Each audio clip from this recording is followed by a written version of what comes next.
राम राम साहब,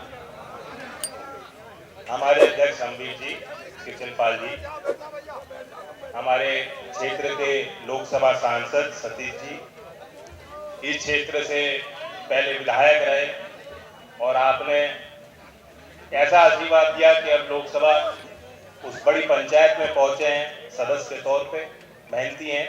अनूप जी, हमारे यहाँ उत्तर प्रदेश में एक बड़ी जिम्मेदारी जिनको सौंपी गई है, युवा कंधों पर, मंत्री संदीप जी, सभी विधायकगण, हमारे क्षेत्र के सभी मौजूद लोग, मेरे सभी अभिभावक जो यहाँ दूर से चल के आज आए। चुनाव का मौका है। कल भी यहाँ मुख्यमंत्री जी इसी क्षेत्र में आए, वो आपको उत्साहित करके गए होंगे, थोड़ा खून गर्म करके गए होंगे। मैं आपकी चेहरे पे मुस्कुराहट देखने आया। ये चुनाव की घड़ी में खैर क्षेत्र का विशेष सौभाग्य है, क्योंकि आप कह सकते हो कि एक विधानसभा क्षेत्र के दो तो मेंबर पार्लियामेंट ही हो गए, एक अलीगढ़ हो गया और हाथरस वालों का भी आपका हक है। तो हाथरस वालों के यहाँ जाओगे तो मना तो कर नहीं सकते, क्या कर सकते हैं? ना कर सकते। हाँ, तो फेर के ही कितने दूर जाएंगे, तो ना करते। और अब आपको एक बार फिर विधायक बनाने का मौका मिल रहा है, जो अवसर मौका प्रदेश की जनता को नहीं मिल रहा।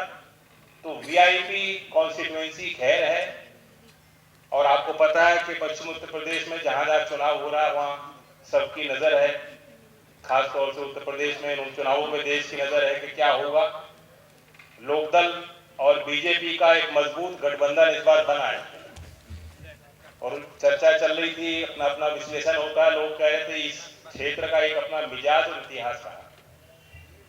इस क्षेत्र से मेरी बुआ जी भी आपने उस सदन में पहुंचाई, बहुत करीब से आपने उनको देखा, और मेरा तो लालच यहाँ आने का यही होता है कि उनकी दो बात बोल दूंगा और उनके चेहरे की चमक मुझे याद आ जाएगी, दिल और दिमाग में वो पुरानी बातें मुझे जहन में और दिमाग में आएंगी।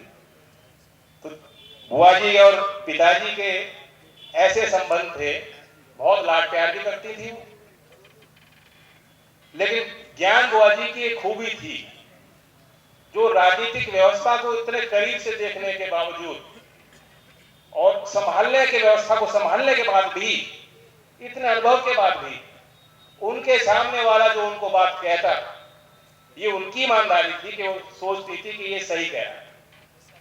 वो कभी सोच भी नहीं सकती थी कि कोई बात बनाएगा, कि छोटा बड़ा झूठ भी बोल देते हैं लोग समाज में, बोलते हैं कि नहीं, सब लोग बोलते हैं। पहले जमाना दूसरा था तो सभी लोग बोलते, सब कुछ ईमानदार लोगों ने हाथ भी खड़ा कर दिया कि हाँ मैं बोलता हूं झूठ। अगल बगल देखने की जरूरत नहीं, सब बोलते हैं, सबे मालूम है। लेकिन बुआ जी की एक खूबी थी, ये उनकी कमी नहीं, कमजोरी नहीं, उनकी खूबी थी कि वह आपकी इंसानियत को समझती, आपके काबिलियत को समझती, आपकी बात को सुनती थी। और सबके अंदर सच्चाई है, सबके अंदर कमियां भी होती हैं, कमजोरियां भी होती हैं, कुछ अच्छाइयां भी होती हैं। उनकी नजर आपकी कमजोरियों पर ही जाती थी। अगर खैर का आदमी कुछ कह रहा है, अपने भाई से भी लड़ लेती थी। चौधरी अजीत सिंह से लड़ते मैंने उनको देखा है, क्योंकि खैर के किसान ने उनको कुछ बताया। मैं उनको, उनका संस्मरण यहाँ साझा करना चाहता था। क्षेत्र के पुराने लोग तो जानते हैं अच्छी तरह, आपने उनको देखा। तो ये इस क्षेत्र का परिचय है, और एक बड़े अनुभवी परिवार से, जो 3 पीढ़ी से, जिसको आपने करीब से देखा और बनाया। जैसे आप मुझे मानते हो, मैं पूछ रहा था सुरेंद्र से, इनकी 3 बहनें, मेरी 2 बहनें, ये भी सबसे छोटे थे घर में। तो मैंने पूछा तो नहीं, लेकिन मैं मान लिया कि ऐसा ही होगा, लाड प्यार इतना दिया होगा, बिगाड़ दिया होगा, छोटे को ज्यादा मिलता है। मेरे घर में भी कुछ ऐसा ही था, मुझे लाड प्यार खूब दिया उन्होंने, लेकिन मैं बिगड़ा नहीं। मैं तो यही मानता हूं, मैं तो यही कहूंगा, मैं नहीं बिगड़ा। बाकी आप लोग बता सकते हो। सुरेंद्र भी ऐसे ही हैं, बिगड़े नहीं हैं, बड़े घर की औलाद के तौर पे इनका व्यवहार नहीं होगा, ये मैं दावे के साथ कह सकता हूं। इसलिए मैं अपने घर का सदस्य के तौर पे इनको मानता हूं, इसलिए मैं आज इनके प्रचार में आज क्षेत्र में आया। 100 मीटर की दौड़ इन्होंने भागी है अपनी जवानी में, अभी भी जवानी है, 32 साल की उम्र है। कितने सेकंड में भाग लेते थे 100 मीटर? 11.7 सेकंड। चलो मुझे तो हरा ही दोगे। तेज दौड़ेगा, खूब काम करेगा, स्फूर्ति है, तो और क्या चाहिए। और लोकदल भाजपा साथ आ गई तो 56 भोग की जो थाली वो तो सज गई ऑलरेडी। अब ऐसी कोई मिठाई नहीं, कोई मिष्ठान नहीं जो थाली में जगह ही नहीं बच रही। लोकदल है और भाजपा है। किसी पूरे क्षेत्र के गांव में आप जाके देख लेंगे, कस्बे में जाके देख लेंगे, मतदाता किसका है? गन्ना मिल रहा है। ठीक, आप सोच रहे मुझे मालूम नहीं, मुझे मालूम है। ये जितने लोग मंच पे बैठे हैं ना, मालूम है सब। चुनाव में वोट इसलिए दी जाती है, 2 कारण। ये तो उपचुनाव है, आम चुनाव है, लेकिन 2 बात होती है। या तो इतने नाराज हो कि भाई मैं इसका इलाज करूंगा बस, या अपनों को जिताने के लिए। ये 2 ही कारण होते हैं मुख्य तौर पे, हो सकते हैं और भी कारण हो, मोटा मोटी बता रहा हूं। ये 2 चीज होती हैं। मत प्रतिशत कैसे बढ़ा जाता है? इन 2 चीजों से भावनाएं जब जुड़ जाती है लोगों की, लोग अपने आप वोट डालने निकल जाते हैं। अब नाराजगी की बात तो ये, मैं तो अनूप को मुस्कुराता देख रहा हूं, मैं जानता हूं उनसे तो कोई नाराजगी है। लोकदल नया नया जुड़ा है सरकार में, ठीक है, मांग कर रहे हैं मुझसे, हक है इनका, मुझे इनकी लड़ाई लड़नी है, लड़ भी रहे। लोकदल से कोई नाराजगी हो ही नहीं सकती, हम तो अभी आए सत्ता में, है क्या बताओ? तो नाराजगी तो है नहीं। तो अब विषय बचा के अपनों को मजबूत कैसे करोगे? अपने कौन है और उन्हें मजबूती कैसे दोगे? 3 पीढ़ी के सुरेंद्र और 3 पीढ़ी के जयंत आपने देख लिए। अब तक इस यात्रा में मैंने खूब गलतियां भी की हैं, वह भी आपने माफ की। और यहाँ 12 क्षेत्र के लोग भी आते हैं, वो तो उनका तो थोड़ा और ज्यादा वो मजबूती से कहते हैं। आज सभा की अध्यक्षता भी हमारे चौधरी जी कर रहे हैं, चौधरी साहब।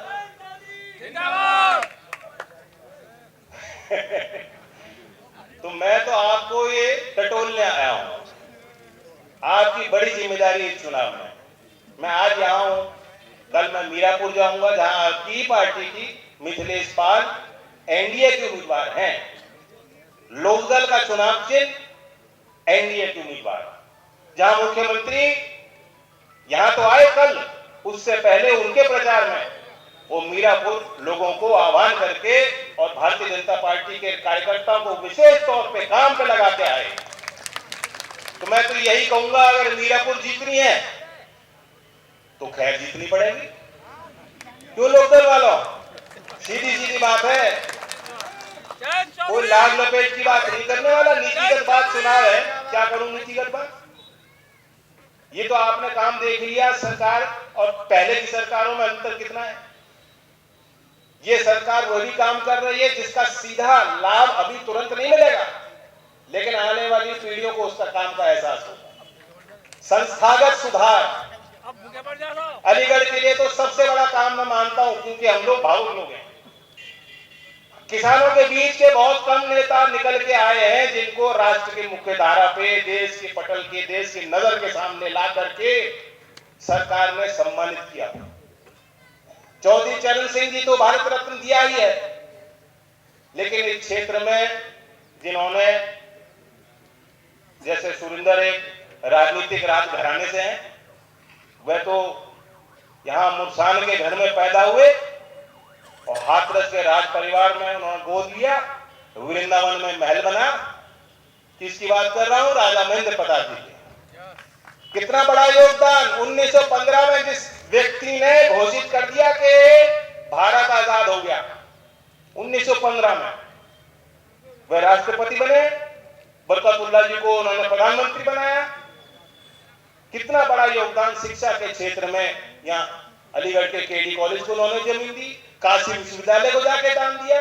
आर्य समाज के आंदोलन को जिसके साथ चौधरी चरण सिंह हर मन से उस बात को कहते, राजा महेंद्र प्रताप जी भी कट्टर आर्य समाजी थे। हकियानुसी बातों को, ख्यालों को से अलग करके वैज्ञानिक सोच और विचार के साथ गांव के लोगों को जोड़ने के लिए जो प्रयास उन्होंने किए शायद भारतीय इतिहास में और कोई नहीं कर पाया। यही अलीगढ़ में उन्होंने शिक्षा हासिल की, एएमयू विश्वविद्यालय बन गया।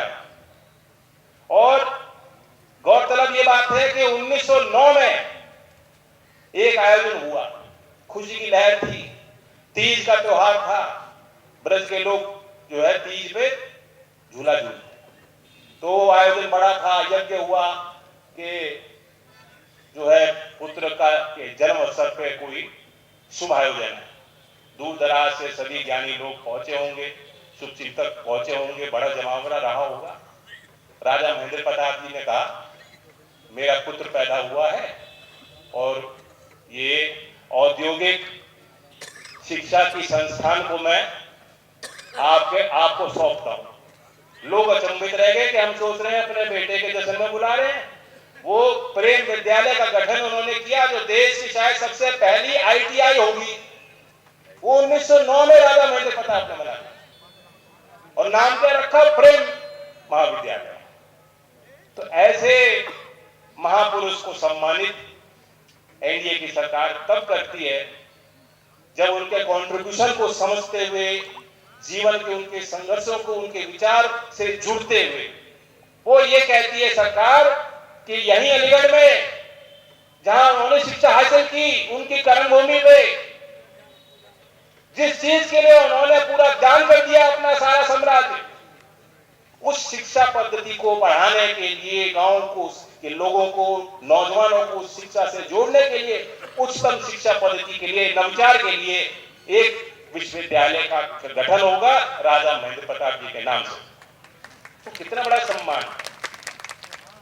बाकी आप ठीक कह रहे हैं, उन्नत खेती यहाँ होती है, गन्ने की बड़ी पैदावार होती थी क्षेत्र में, गन्ना की यहाँ खेती और विकसित हो, यहाँ उद्योग विकसित हो, इसके लिए राज्य सरकार तत्पर भी है।